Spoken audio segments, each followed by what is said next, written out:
سورہ قصص کے اندر موسیٰ علیہ السلام کے اس نسخے کا تذکرہ کرتے ہیں کہ اگر ہم اپنی مراد کو، اپنی دعا کو اللہ رب العالمین سے قبول کروانا چاہتے ہیں تو اس نسخے کو ضرور آزمائیں، اس لیے کہ جس نے بھی اس نسخے کو اپنایا ہے اس دعا کی برکت اپنی زندگی کے اندر دیکھا ہے۔ سب سے پہلے کسی مجبور آدمی کی مدد کرنا، اس کے بعد اللہ رب العالمین سے دعا کرنا۔ سب سے پہلے کسی مجبور آدمی کی مدد کرنا، اس کے بعد اللہ رب العالمین سے دعا کرنا، اور یقین کے ساتھ اللہ رب العالمین سے دعا کرنا۔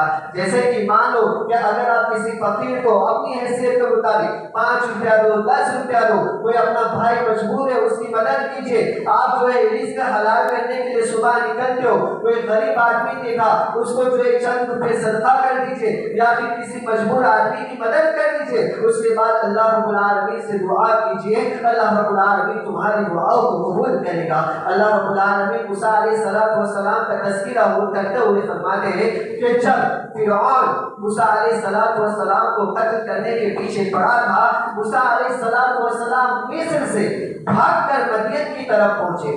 جب مدین پہنچتے، اب مدین ایسی بستی ہے کہ موسیٰ علیہ السلام کو کوئی پہچانتا نہیں ہے، اور کوئی بھی آدمی موسیٰ علیہ السلام کو نہیں پہچانتا۔ اور ایسا وقت تھا کہ آج کے زمانے کی طرح نہیں تھا کہ ہم کہیں بھی جائیں اور جو ہے ہم ہوٹل میں کھانا کھا لیے رہ لیے، بلکہ ایسا ماحول تھا کہ اگر آپ کو کوئی کھانا دیتا تب آپ کھا سکتے تھے، اگر آپ کو کوئی پانی دیتا تب آپ پی سکتے تھے، اگر آپ کو کوئی چھت دیتا رہنے کے لیے تب آپ کو چھت میسر ہوتی تھی۔ ایسے وقت میں جب موسیٰ علیہ السلام مدین پہنچتے، فوراً اللہ رب العالمین سے دعا نہیں کرتے، بلکہ دیکھتے ہیں کہ اللہ رب العالمین میری مدد کا راستہ کہاں سے نکالے گا۔ موسیٰ علیہ السلام کی نظر ایک جگہ پر پڑتی جہاں پر کنواں تھا، اور جو ہے سارے لوگ بستی کے سارے لوگ اپنے جانوروں کو پانی پلانے کے لیے اس کنویں کے پاس آتے تھے۔ دیکھتے ہیں کہ 2 لڑکیاں جو ہے وہ سائے میں کھڑی ہیں، اور جو ہے لڑکیوں کے بعد آنے والے لوگ جو ہے اپنے جانوروں کو پانی پلا کر جا رہے ہیں۔ موسیٰ علیہ السلام نے ان دونوں لڑکیوں سے پوچھا کہ کیا ماجرا، میں دیکھ رہا ہوں کہ اپنے جانوروں کو تم پانی نہیں پلا رہی؟ تو کہتی ہے کہ یہ اجنبی، یہ آج کا معمول نہیں ہے، یہ آج کا معاملہ نہیں ہے، بلکہ یہ ہمیشہ کا معاملہ ہے۔ پتہ یہ چلا کہ وہ لڑکی نیک خاتون تھی، شرم و حیا والی، وہ یہ نہیں چاہتی کہ مردوں کی بھیڑ میں جائے اور مردوں کے دھکے ان کو لگے، وہ شرم و حیا والی خاتون ہے۔ لہذا موسیٰ علیہ السلام ان دونوں لڑکیوں کے جانوروں کو لیتے ہیں، آگے بڑھتے، پانی پلاتے اور جانوروں کو ان دونوں لڑکیوں کے حوالے کر دیتے۔ اس کے بعد جو ہے موسیٰ علیہ السلام ایک درخت کے سائے کے نیچے بیٹھتے ہیں اور اللہ رب العالمین سے دعا کرتے ہیں، رَبِّ إِنِّي بِمَا أَنزَلْتَ إِلَيَّ مِنْ خَيْرٍ فَقِيرٌ، کہ یا اللہ رب العالمین جو بھی بھلائی تو میری طرف نازل کرے، جو بھی نعمت میری طرف نازل کرے، یا اللہ رب العالمین میں اس بھلائی اور اس نعمت کا محتاج ہوں۔